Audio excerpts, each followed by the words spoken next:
आज दुनिया की महाशक्तियों ने भारत को विश्व शक्ति स्वीकार कर लिया है। भारत दुनिया की सबसे तेजी से उभरती अर्थव्यवस्था बन चुका है। विज्ञान और टेक्नोलॉजी के क्षेत्र में देश रोज नए झंडे गाड़ रहा है। जटिल से जटिल समस्याओं के समाधान के लिए दुनिया और उसके नेता अब भारत की ओर देखते हैं। भारत की किसी भी छोटी बड़ी बात की अनदेखी करना किसी के लिए भी संभव नहीं रहा। आपको यह जानकर घोर आश्चर्य होगा कि सन 2011 में जब नरेंद्र मोदी प्रधानमंत्री तक नहीं थे, उन्होंने आज की स्थिति की स्पष्ट परिकल्पना पेश कर दी थी। सिर्फ कल्पना ही नहीं, उन्होंने सनातन भारत की वो खासियतें भी इतने साल पहले ही गिनवा दी थीं जिनके बल पर भारत पूरी दुनिया का नेतृत्व करेगा। वर्षों पुरानी इस रिकॉर्डिंग की खराब वीडियो और ऑडियो क्वालिटी आपको जरा भी नहीं खलेगी, क्योंकि मोदी के कहे गए ये शब्द यादगार हैं और आप आखिर तक एक एक शब्द सुने बिना नहीं रह पाएंगे। भारत के भीतर जो चेतना का संचार हुआ है, युग निर्माण का जो सपना संजोया गया है, वो बहुत ही निकट भविष्य में साकार होता सबको नजर आने लगा है।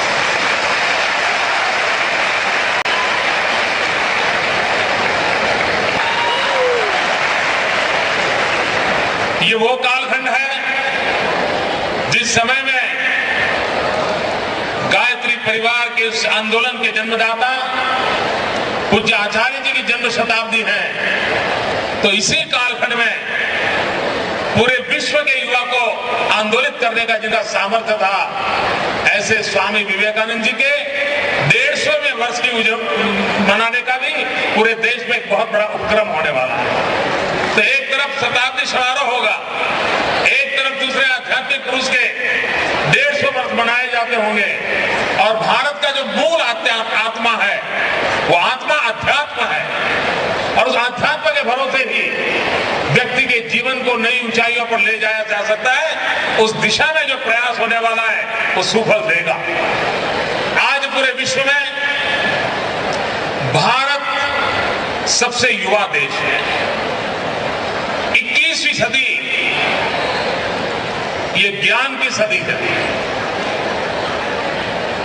21वीं सदी युवा की सदी है, और भारत एक ऐसा देश है कि जिसके भाग्य में इस शताब्दी में युवा होने का गर्व उसे प्राप्त हुआ है।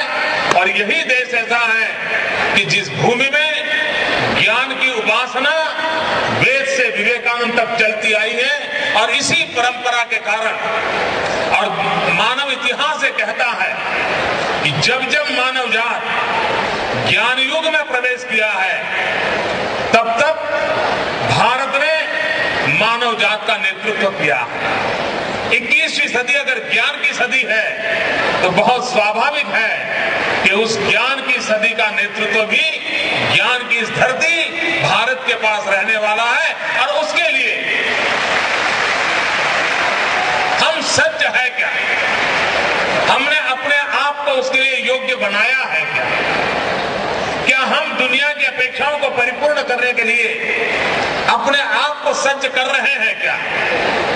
विश्व हिंदुस्तान की तरफ से आशा की ओर लेकर के देखेगा, लेकिन उस समय अगर भारत का युवा ही विश्व की आशाओं अपेक्षाओं पर खरा नहीं उतरा, और तब जाकर के जो निराशा का माहौल बनेगा, शायद सदियों तक पूरी मानव जात को उठाने का सामर्थ्य किसी में नहीं होगा। और इसलिए इस 21वीं शताब्दी में मानव जात को डूबने से बचाना होगा, और बचाना है तो भारत के युवा को खड़ा होना होगा।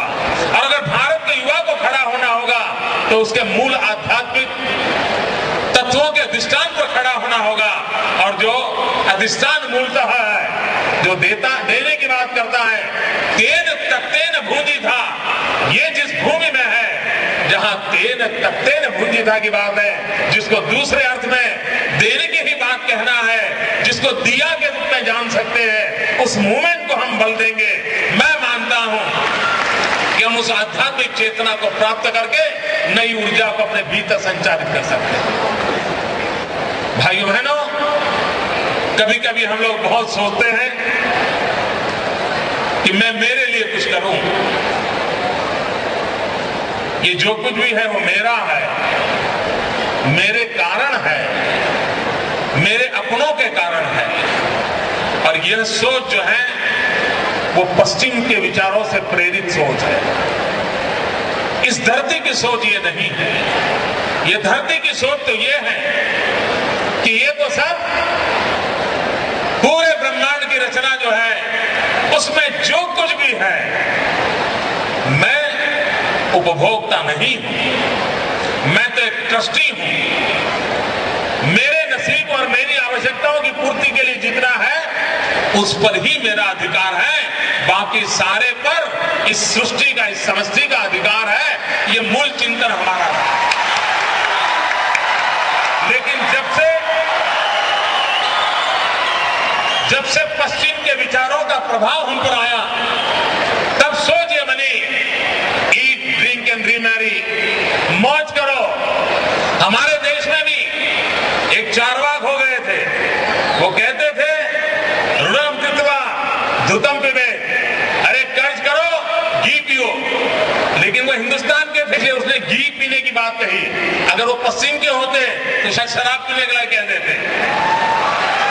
उनकी उपभोग की फिलोसफी होने के बावजूद भी उसमें भी सोचा क्या, घी पियो। लेकिन उसको भी यानी कार्ल मार्क्स जो विचार रखता था उससे भी काफी आगे सोचने वाले इस धरती पर हुए थे। लेकिन यह देश उस चिंतन की धारा पर नहीं चला।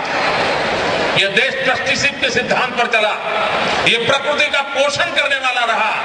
प्रकृति का शोषण यह हमारे चिंतन की धारा का अंश नहीं है।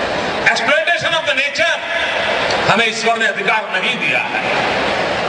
मिल्किंग ऑफ द नेचर यहां तक सीमित ही अधिकार हमें प्राप्त हुआ है। अगर इस विचार को दुनिया ने स्वीकार किया होता तो आज विश्व एनवायरमेंट के कारण जिस संकटों में फंसा हुआ है, शायद मानव जात इतने भयानक संकट के अंदर कभी भी उसको जाने की नौबत ना आती। लेकिन उपभोक्तावाद की उस परंपरा के कारण मानव सब कुछ मेरे लिए है, मेरे ही उत्सव और आनंद के लिए है, उस विचार को लेकर के जब जीने लग गया तो उसका नतीजा ये आया कि सारे प्राकृतिक संसाधनों को उसने खत्म कर दिया।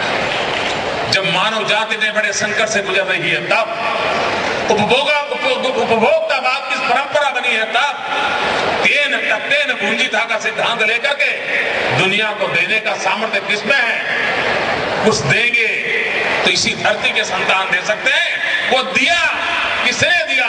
इस धरती ने दिया। ये सपना दुनिया को हम बता सकते हैं। अगर पर्यावरण एनवायरमेंट की समस्याओं का समाधान करना है, विश्व को बाहर कहीं खोजने की जरूरत नहीं है। हमारी अपनी धरती के चिंतन में वो भरा पड़ा है।